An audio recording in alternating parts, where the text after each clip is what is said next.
Salam Dunia Satu Keluarga. Jumpa lagi ya untuk pertemuan kita yang kedua, bagian part 1-nya dalam mata kuliah statistika. Jadi hari ini kita akan membahas tentang dasar-dasar dari statistika itu sendiri. Oke, kita lanjutkan aja ya. Nah, untuk silabus kita pada malam hari ini itu ada 3 bagian yang akan kita pelajari. Yang pertama yaitu adalah statistik sebagai ilmu penunjang yang disebut sebagai statistika. Kemudian statistik sebagai kumpulan data. Dan yang ketiga yaitu statistik sebagai atribut kuantitatif dari sampel. Nah, sebelumnya kita bahas dulu tentang apa sih yang menjadi konsep dari statistika ini. Nah, untuk statistika itu merupakan kegiatan yang bertujuan untuk yang pertama adalah berguna untuk mengumpulkan data. Kemudian fungsinya sebagai menyusun data, menyajikan data, menganalisis data dengan metode tertentu, kemudian menginterpretasikan hasil analisis juga. Itu dari fungsi kegunaan. Nah, jika dilihat dari fungsi kegunaan, nanti ada beberapa fase yang akan dilalui dari statistika ini, sehingga dia nanti bisa dianalogikan sebagai statistika deskriptif, kemudian ada statistika inferensi. Nah, untuk statistika deskriptif ini itu berkenaan dengan pengumpulan data, pengolahan dan penyajian sebagian atau semua data. Nah, di mana untuk memberikan informasi tanpa uji hipotesi dan pengambilan kesimpulan juga. Itu untuk fase yang pertama sebagai statistika deskriptif. Sedangkan untuk fase yang kedua atau statistika inferensi itu merupakan setelah data dikumpulkan, maka yang akan dilakukan yaitu adalah berbagai metode statistik untuk menganalisis data. Di dalamnya ada terdapat uji hipotesis dan kemudian dilakukan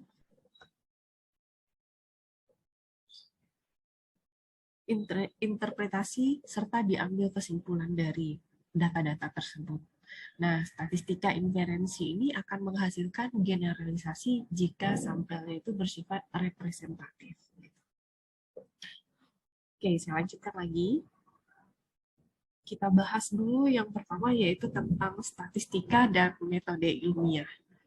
Nah, di sini metode ilmiah itu bisa diartikan sebagai salah satu cara ya dalam mencari kebenaran yang bila ditinjau dari segi penerapannya, risiko untuk keliru itu bisa dikategorikan sebagai risiko kecil.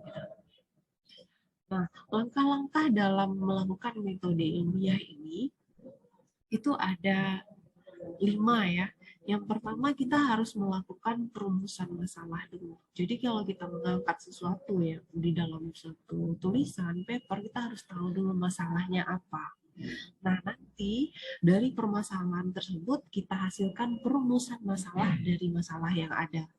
Kemudian yang kedua yaitu melakukan studi literatur. Kita lihat apa-apa saja sih yang telah dibuat atau pembelajaran atau penelitian terdahulu nih yang berkaitan dengan permasalahan yang sedang kita hadapi, yang berkaitan dengan perumusan masalahnya juga. Terus yang ketiga dilakukan yaitu membuat dugaan-dugaan atau pertanyaan-pertanyaan seperti hipotesis gitu. Terus lanjut ke proses yang keempat, yaitu adalah mengumpulkan dan mengolah data, menguji hipotesis, atau menjawab pertanyaan. Nah, di dalam proses yang keempat ini, itu nanti kita akan menemukan peranan dari statistika. Mulai dari instrumennya, kemudian ada pengumpulan sampel data ya. Kemudian kita dari sampel data ini akan mengetahui sifat datanya seperti apa. Terus yang keempat itu adalah variabel, dan yang kelima yaitu metode analisis. Nah, dari proses yang keempat ini nanti kita baru beranjak ke proses yang paling akhir, yaitu yang kelima, proses mengambil kesimpulan. Saya lanjutkan. Oke, kita sekarang akan bahas tentang topik data. Data itu dia terbagi dua nih, ada data kualitatif dan ada data kuantitatif. Untuk data kualitatif itu merupakan data yang dinyatakan dalam bentuk bukan angka. Contohnya apa? Ada jenis pekerjaan, misalnya ada status marital, kemudian tingkat kepuasan kerja.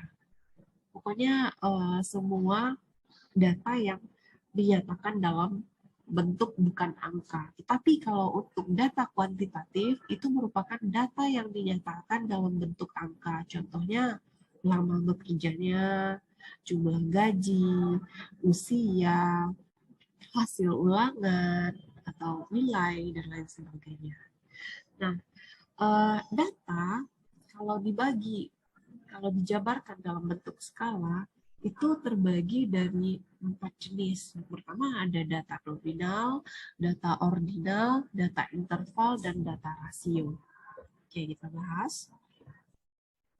Nah, untuk data nominal ini merupakan data berskala nominal, yaitu data yang diperoleh dengan cara kategorisasi atau klasifikasi. Nah, ciri-cirinya apa saja? Yaitu posisi datanya akan setara, tidak bisa dilakukan operasi matematika, seperti penjumlahan, pengurangan, perkalian, ataupun pembagian. Contohnya apa? Jenis kelamin dan jenis pekerjaan.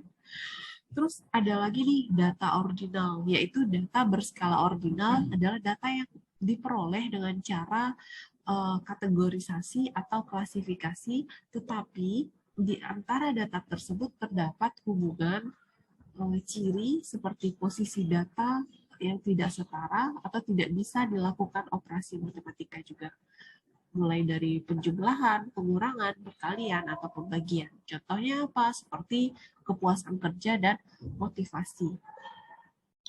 Nah, kedua data ini itu untuk yang ordinary, nominal dan ordinary ya. Terus data interval.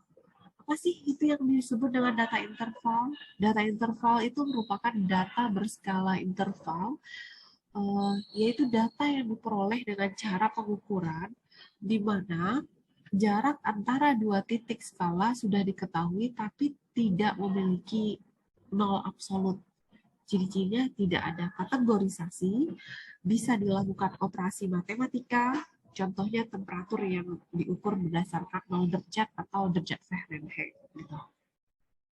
Kemudian data rasio misalnya. Nah, untuk data rasio ini, itu merupakan data berskala rasio, adalah data yang diperoleh dengan cara pengukuran di mana jarak antara dua titik skala sudah diketahui dan mempunyai titik nol absolut. Ciri-cirinya apa saja? Yaitu tidak ada kategorisasi, tidak dilakukan operasi matematika. Contohnya adalah seperti gaji, jumlah buku, ataupun berat benda. Itu dia. Oke, ini ada bagian pengolahan data. Untuk pengolahan data ini, yang dilakukan yaitu adalah prosedurnya. Ada beberapa prosedur yang akan dilakukan. Yang pertama ada parameter, kemudian ada jumlah variabel. Nah, untuk parameter ini, dia akan berdasarkan pada parameter yang ada statistik B. Ya, dan ini dibagi menjadi dua. Yang pertama ada statistik parametrik, dan yang kedua adalah statistik non parametrik. Nah, untuk statistik parametrik ini berhubungan dengan inferensi statistik yang membahas parameter-parameter populasi, kemudian jenis data interval atau rasio, kemudian distribusi data normal yang atau mendekati dengan normal. Gitu. Untuk parameter statistik parametrik. Kemudian yang kedua yaitu statistik non-parametrik. Merupakan inferensi statistik membahas parameter-parameter populasi. Jadi kalian harus bedakan antara statistik parametrik dan non-parametrik. Jadi kalau non-parametrik, inferensi statistik membahas parameter-parameter populasi, jenis data nominal atau ordinal, dan distribusi datanya tidak diketahui atau tidak normal. Kemudian yang B yaitu adalah jumlah variabel. Ini berdasarkan jumlah variabel yang dibagi menjadi, yang pertama ada analisis univariat, itu hanya ada satu pengukuran ya, atau variabel untuk n sampel atau beberapa jumlah, tetapi masing-masing variabel dianalisis sendiri-sendiri. Analisis. Kemudian yang kedua yaitu adalah analisis bivariat. Untuk analisis bivariat ini contohnya adalah korelasi motivasi dengan pencapaian akademik. Terus yang ketiga yaitu adalah analisis multivariat, merupakan dua atau lebih pengukuran atau variabel untuk n sampel ya, di mana analisis antar variabel dilakukan secara bersamaan. Contohnya apa saja? Contohnya adalah pengaruh motivasi terhadap pencapaian akademik, kemudian yang dipengaruhi oleh faktor latar belakang pendidikan orang tua, terus ada lagi faktor ekonomi atau faktor sekolah juga. Nah, ini ada bentuk penyajian dari data. Jadi penyajian data itu bisa disajikan di dalam bentuk tabel atau di dalam bentuk grafik. Ini ada dua. Kalau bentuk tabel, kira-kira itu ada seperti contoh dalam 1.1 ini ya, sedangkan bentuk grafik ini dia ada banyak. Apakah itu berupa grafik yang disajikan dalam diagram lingkaran atau memang grafik yang seperti balok gitu. Lanjutkan. Nah, yang kedelapan, membuat tabel. Gimana sih cara membuat tabel? Jadi kita bahas dulu apa sih itu yang dimaksud dengan tabel. Tabel itu merupakan sebagai alat yang memberikan informasi secara rinci yang terdiri atas kolom dan baris. Nah, tabel itu ada kolom, ada baris. Kemudian kolom pertama itu ada label ya, kita berikan. Kemudian kolom kedua itu merupakan frekuensi atau label juga. Nah, sedangkan untuk baris itu berisikan data berdasarkan kolom. Ini contohnya tabel tabulasi silang, saya contohkan misalnya untuk asal wilayah, ini ada Jawa Barat, ada Jawa Tengah, kemudian ada Jawa Timur, ada NTT, Papua. Terus pendapat tentang sertifikasi. Yang pertama itu kategorinya ada sangat perlu, kemudian ada perlu, tidak tahu, atau tidak perlu. Atau sangat tidak perlu. Jumlahnya berapa. Nah, dari sini, dari semua data yang ada disajikan, nanti kita akan melihat, bisa mengukur tingkatnya berapa. Misalnya kalau Jawa Tengah memiliki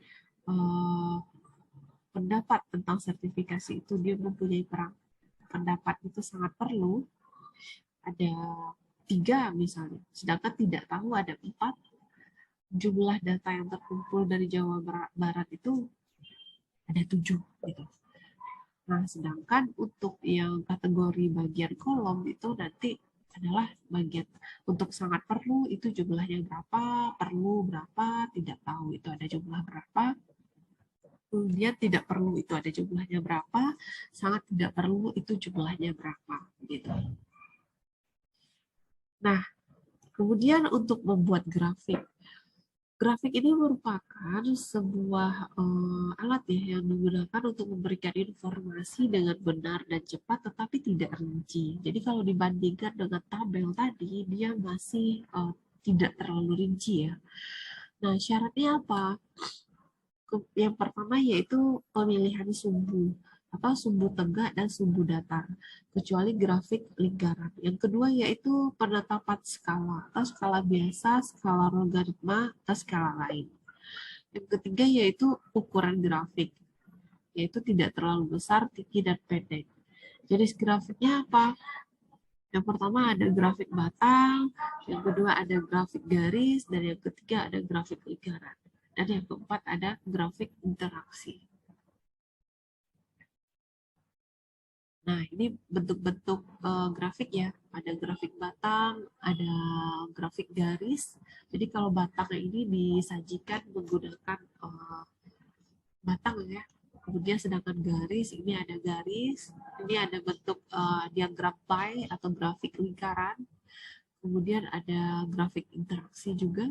Jadi kalau grafik interaksi itu biasanya disajikan dalam dua buah garis. Jadi kalau grafik garis atau line itu dia hanya satu garis saja, ada satu data yang disajikan di dalamnya, sedangkan interaksi itu ada biasanya perbandingan dua data di dalamnya, apa interaktif gitu. Oke, sekarang ada yang namanya frekuensi. Nah, frekuensi ini merupakan banyaknya data untuk satu kelompok atau klasifikasi. Kemudian untuk kelompok ke-1 yaitu frekuensi F1, kelompok kedua F2, kelompok ketiga yaitu F3, kelompok ke-I FI, kelompok ke-K yaitu FK. Nah, di mana pendidikan ada S1, S2, S3. Untuk frekuensi dari pendidikan S1 itu jumlahnya adalah 62. Sedangkan untuk pendidikan S2 frekuensinya adalah 19. S3 ini adalah 9. Jadi total frekuensinya yaitu 90. Nah, mungkin kalian agak bingung ya, frekuensi ini apa? Bisa dikatakan frekuensi ini sebagai jumlah. Jadi yang menempuh pendidikan S1 itu ada berapa orang? Yaitu 62 orang. Nah, itu dikatakan sebagai frekuensi. Gitu. Oke, saya lanjutkan. Nah, kemudian ada lagi istilah distribusi frekuensi. Nah, ini merupakan pengelompokan data interval atau rasio yang menghitung banyaknya data dalam satu kelompok atau klasifikasi. Nah, mulai dari usia 20 sampai dari 35 tahun dari tabel yang saya sajikan ya, itu ada frekuensi 20 tahun itu ada frekuensinya 5, 21 tahun itu 6, sedangkan 22 tahun itu ada 13.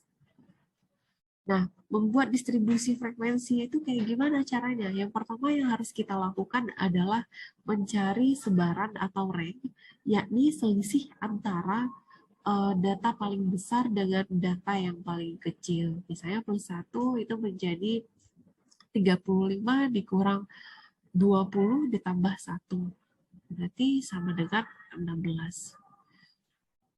Nah, menentukan banyak kelas dengan rumusan K sama dengan 1 ditambah 3,3 log N itu menjadi 7 merupakan aturan dari Stargate. Sedangkan yang ketiga yaitu bagaimana cara menentukan panjang kelas dengan rumus P sama dengan sebaran dibagi dengan banyak kelas, yaitu 16 per 7 sama dengan 2. Maka didapatkan hasilnya untuk kelompok usia 20 sampai dengan 21 tahun itu adalah total frekuensinya 11 orang. Sedangkan rentang usia dari 22 sampai dengan 23 tahun itu total frekuensinya adalah 17 orang. Nah, dari usia 24 sampai dengan 25 tahun total frekuensinya 14 sampai nanti paling terakhir yaitu dari usia 34 tahun sampai dengan 35 tahun total frekuensinya 1 orang. Nah, kita masuk ke latihan ya. Buatlah distribusi frekuensi dari data nilai ujian statistika berikut. Jadi yang saya minta seperti yang latihan yang sebelumnya, bikin dulu rentangnya. Jadi ini ada nilai, nanti kalian kelompokkan. Nilai yang mendapat nilai 23 itu ada berapa orang. Kemudian nilai 80 ada berapa orang, nilai 52 ada berapa orang. Nanti kalian bikinkan tabel frekuensinya. Oke. latihan ini nanti saya tunggu buat di dalam format PDF, saya berikan link pengumpulannya. Oke, sekian dulu untuk materi pada hari ini. Selamat malam. Assalamualaikum warahmatullahi wabarakatuh. Salam dunia, satu keluarga. Jangan lupa dibuat latihannya, dikumpulkan di dalam Google Form yang telah saya berikan. Oke, selamat malam.